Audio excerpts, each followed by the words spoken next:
Assalamualaikum.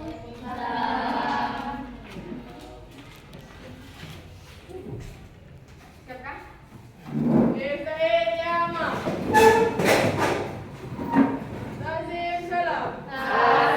Assalamualaikum warahmatullahi wabarakatuh. Waalaikumsalam warahmatullahi wabarakatuh.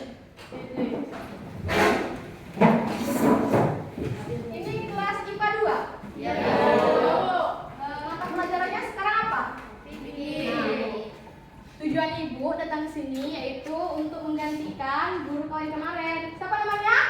Nah, beliau sedang berhalangan, jadi nggak bisa ngajar kalian. Jadi ibu yang gantiin ya. Sebelum kita masuk ke materi, sebaiknya kita perkenalan dulu ya. Perkenalkan, nama ibu Intan Kamelia, alamat ibu Desa Plepayung. Nah, ibu dulu juga alumni MAN. Ada yang ingin ditanyakan? Bu, itu kampusnya di mana, Bu? Kampusnya di Unik. Ya, Jurusan apa? jurusan fikih. Udah? Umur ibu berapa ya? Umur ibu 22 tahun. Nah, masih muda dong, Bu. Ya, Udah punya pasangan, Bu. jangan ditanya loh pasangan. Metode belajar, Bu. Langsung belajar. Metodenya. Metode belajar ibu, kalian cukup diam, memperhatikan ya. Kalau ada yang ngobrol atau yang ribut, ibu coret mukanya. Wow. Langsung belajar kita? Ya. Kemarin materinya sampai mana? Konsep. Konsep usul fikih ya? Udah selesai? Sekarang kita masuk ke bab 2 yaitu tentang sumber hukum Islam yang muhtafaq dan sumber hukum Islam yang muhtalaf. Di sini ada yang tahu apa itu sumber hukum? Gak ada yang tahu? Sumber hukum adalah di mana tempat kita menggali dan menemukan suatu hukum. Ngerti? Ngerti? Coba ulangi Zaki. Apa sumber hukum? Tadi katanya ngerti. Tempat menggali sumber hukum. Bagas? Sama Sama. Nah, sumber hukum itu Zaki, sumber hukum adalah tempat kita menggali dan menemukan suatu hukum. Terus apa yang dimaksud dengan sumber hukum Islam? Ada yang tahu? Sumber hukum Islam adalah dasar dan pokok hukum-hukum Islam yang di dalamnya bisa kita gali dan menemukan suatu hukum-hukum Islam. Ngerti? Ngerti? Terus apa itu yang dimaksud dengan sumber hukum Islam yang muttafaq? Ada yang tahu? Enggak, belum nyata kalian? Nah, sumber hukum Islam yang muttafaq adalah sumber hukum Islam yang disepakati oleh para ulama. Ada 4 sumber hukum Islam yang disepakati oleh para ulama. Ya, 4 kan? Yaitu Al-Quran, Al-Hadis, Ijma, dan Qiyas. Nah, keempat sumber hukum ini ulama menyetujui atau menyepakati bahwa keempat sumber hukum ini adalah sumber hukum yang qad'i, benar adanya dan tidak lagi diragukan kedudukannya. Ngerti semua? Resta coba ulangi. Sumber hukum Islam yang muttafaq apa?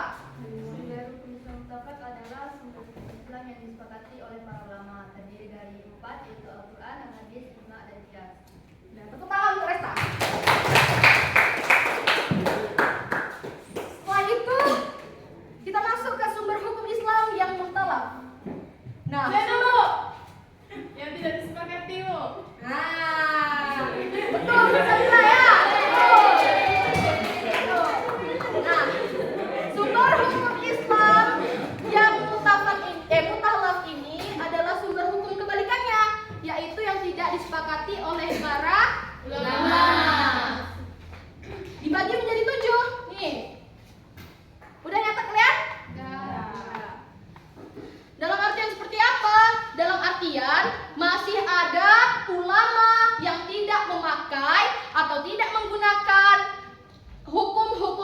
mutalak ini? Nih. Ya. Ya. Terus apa manfaat mutalak ini? Apa perannya? Ada yang tahu? Pembedaan. Salah. Ada yang tahu? Ada yang tahu? Nah, peran hukum Islam yang mutalak ini adalah sebagai untuk membenarkan masalah-masalah yang ada di umat Islam yang tidak tertata jelas di dalam Al-Quran, Al-Hadis, Ijma, dan Qiyas. Seperti yang kalian pelajari kemarin di konsep usul fikih. Ada 5 periodisasi, ya kan? Masih ingat? Masih ingat? Nah, dalam 5 periodisasi itu ada masa Rasulullah, kemudian sahabat, tabi'in, lalu sampai ke sumber hukum yang mutalak ini. Ya? Ngerti? Ngerti? Nah, itu saja ya tentang judul besarnya ya. Terus kita masuk ke yang Al-Quran. Al-Quran termasuk ke sumber hukum? Apa? Nah, Al-Quran adalah sumber hukum Islam yang muttafaq. Kenapa Al-Quran termasuk ke sumber hukum Islam yang muttafaq? Karena disepakati. Ya, kenapa? Ada yang enggak? Jelas. Jelas. Karena sumbernya dari Karena Allah. Allah. Karena kalam Allah. Ya, betul, betul. Nah, Al-Quran itu dibagi menjadi 2 pengertian.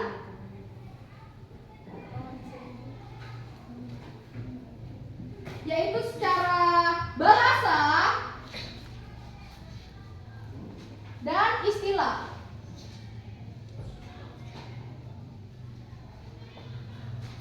Al-Quran secara bahasa.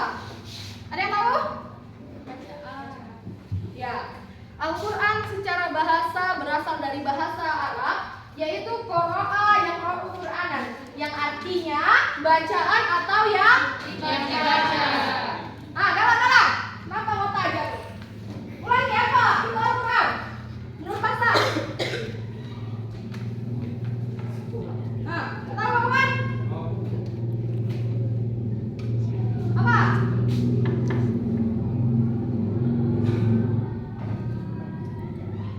Zaki, jangan ngira-ngira jabat tuh rumahnya.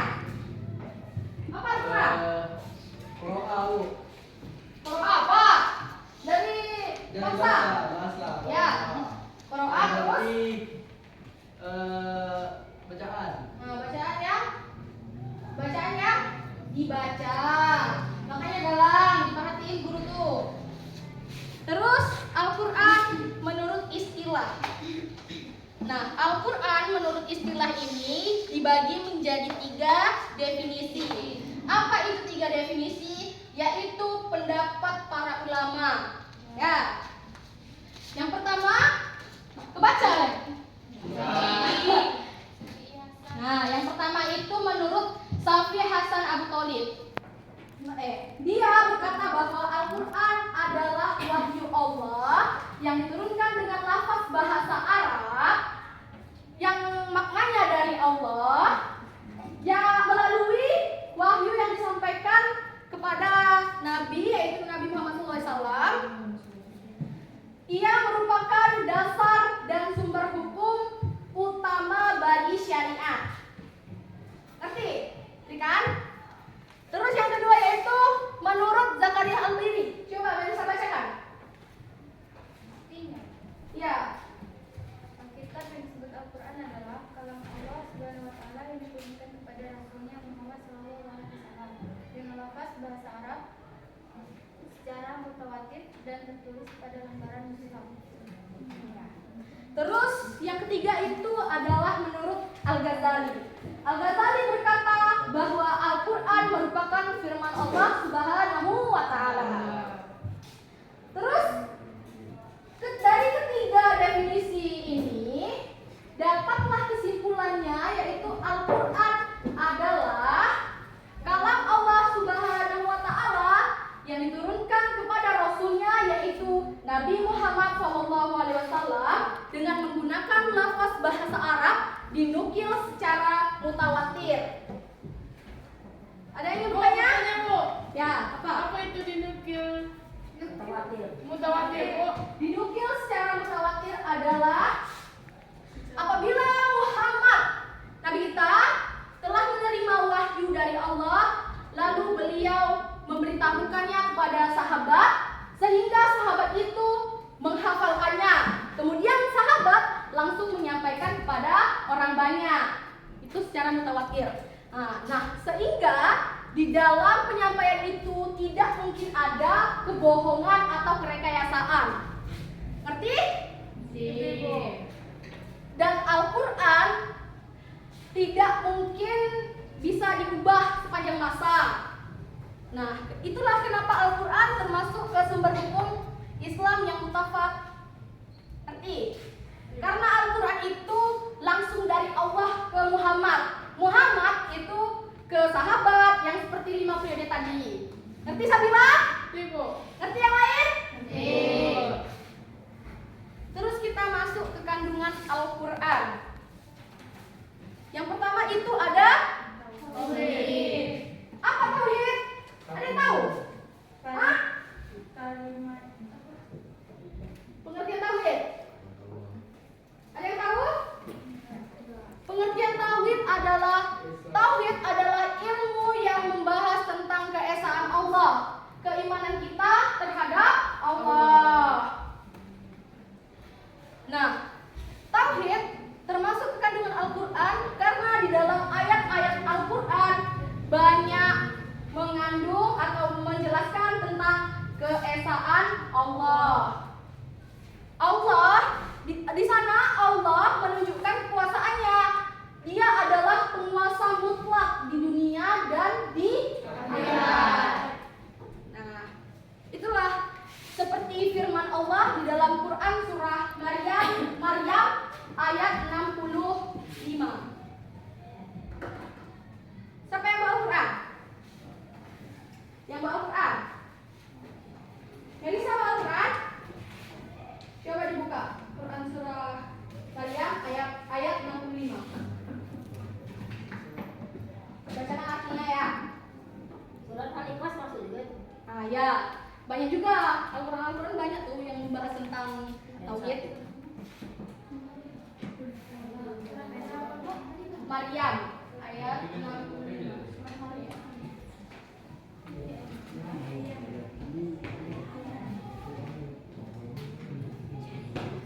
Ada?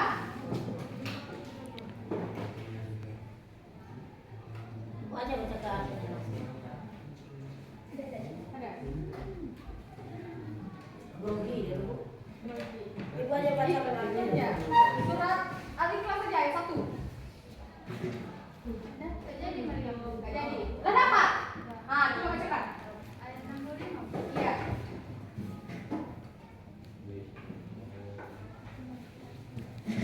Langsung artinya aja dong, Bu. Iya. Dialah Tuhan yang menguasai langit dan bumi dan segala yang ada di antara keduanya. Nah. Maka sembahlah Dia dan berteguh hatilah dalam beribadah kepada-Nya. Apakah engkau mengetahui ada sesuatu yang sama dengannya? Nah, di dalam surat itu kan sudah terbukti Allah menunjukkan kuasaannya di dunia ini. Udah paham semua? Udah? Udah paham? Terus kita masuk yang kedua yaitu ibadah. Nah, di dalam Al-Quran banyak juga membahas tentang ibadah. Seperti ayat-ayat yang membahas tentang toharoh di dalam Quran surah Al-Maidah ayat 6. Terus ayat-ayat yang membahas tentang sholat, yaitu dari Quran surah Al-Baqarah, Al-Hajj, Al-Isra, dan lain sebagainya. Terus banyak juga yang membahas tentang haji dan lain sebagainya. Ada yang mengerti?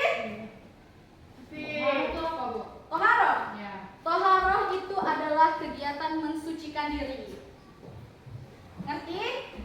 Mensucikan diri termasuk nggak ke dalam ibadah? Masuk kan? Nah, itu Ibadah tuh, Bu, ibadah apa aja itu? ibadah seperti apa, Bu? Silakan. Ibadah tuh kan ada ibadah makhluk, Wahai Ramadan itu termasuk nggak di dalam situ? termasuk. Yang ibadah ibu mahdonya ini mana ibadah termasuk?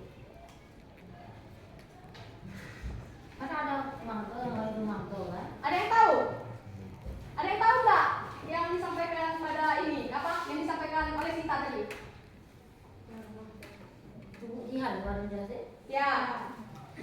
Coba Jihan, apa Jihan? Tahu? Ibadah. Ibadah adalah ibadah yang sudah terjelas tata caranya. Sedangkan yang belum jelas, belum rinci tata caranya. Ya. Dan dijawab sama temannya ya Sinta. Ya, Bu. Nah, terus kita masuk ke yang ketiga yaitu janji dan ancamannya. Apa maksudnya? Di dalam Al-Quran itu juga banyak ayat-ayat yang membahas tentang janji dan ancamannya, yaitu apabila kamu melakukan sesuatu, maka timbullah akibatnya, akibat dari kita melakukan sesuatu. Contohnya di dalam Quran surah Al-Buruj ayat 1 dan Quran surah At-Taubah ayat 68. Ngerti? Apa itu ayatnya itu? Jelaskan tentang apa itu? Bawa Quran. Coba buka, bisa.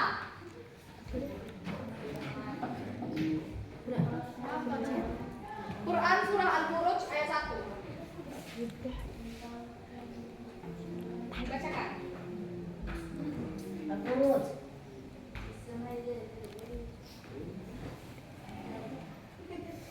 Satu.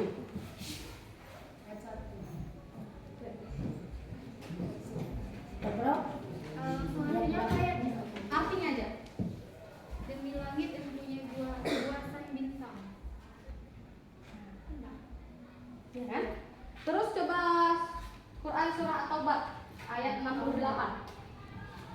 Yang tadi demi langit bintang, apa hubungannya dengan itu? Janji dan ancamannya. Demi langit dan bintang. Janji bagi Allah apa? Demi langit dan bintang. Janji kepada bintang.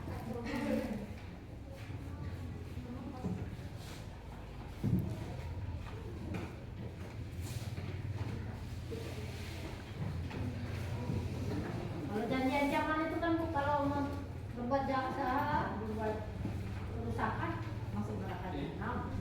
Oh janji itu. Innalillah kecil. Banyak itu. Iya. Ayat 68 apa enggak?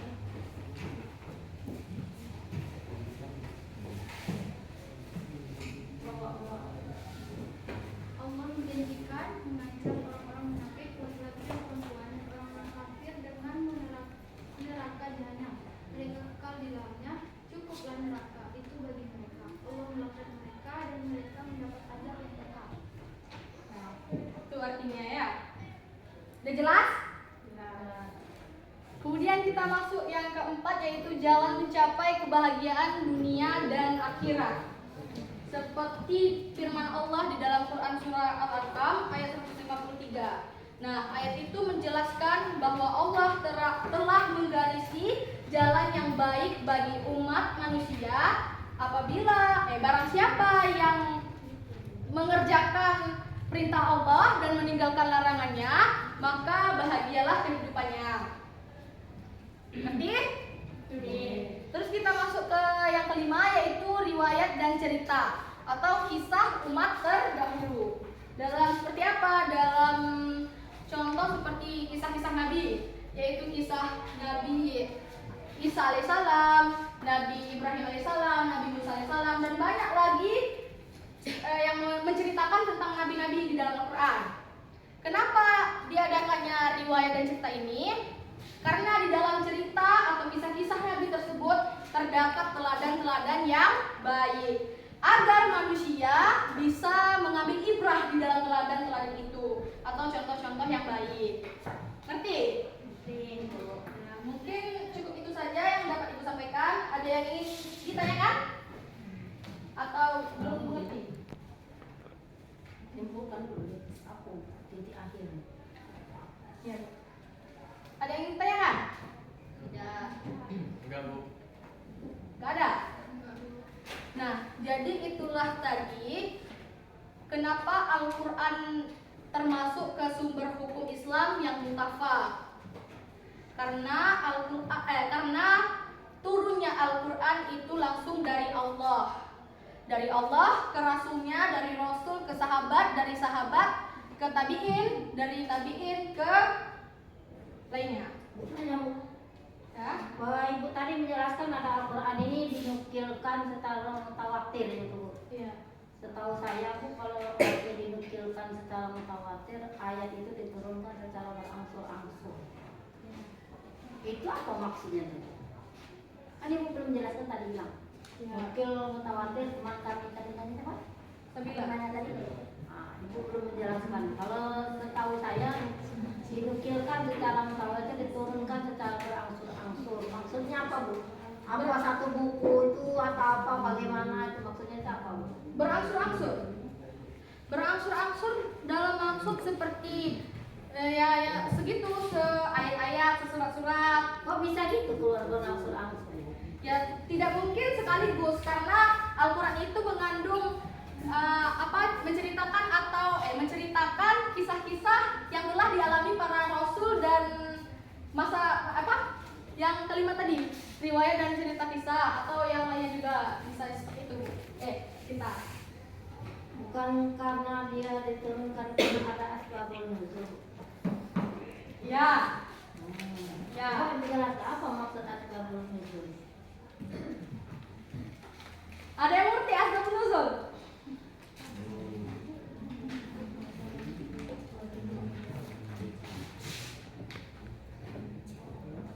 Coba bisa.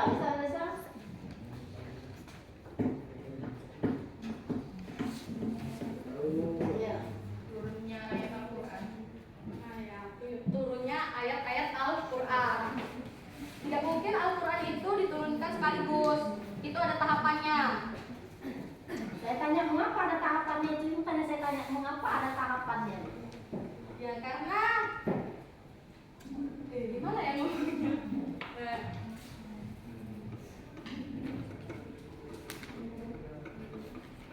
Coba jelaskan Jihan. Nah, Asbabun nuzul adalah membahas mengenai latar belakang Al-Quran atau sebab-sebab suatu atau beberapa ayat Al-Quran yang diturunkan. Jadi pada hakikatnya mutawatir itu Bu, Al-Quran itu diturunkan karena ada kisah, ada sebab yang diturunkan. iya. Jadi untuk memberikan pembelajaran, penjelasan kepada manusia. Jadi ya. Ya. Dah tidak ada lagi yang ditanyakan? Ya. Tidak lagi? Mungkin cukup sekian hari ini. Ibu akhiri. Wassalamualaikum warahmatullahi wabarakatuh. Waalaikumsalam warahmatullahi wabarakatuh.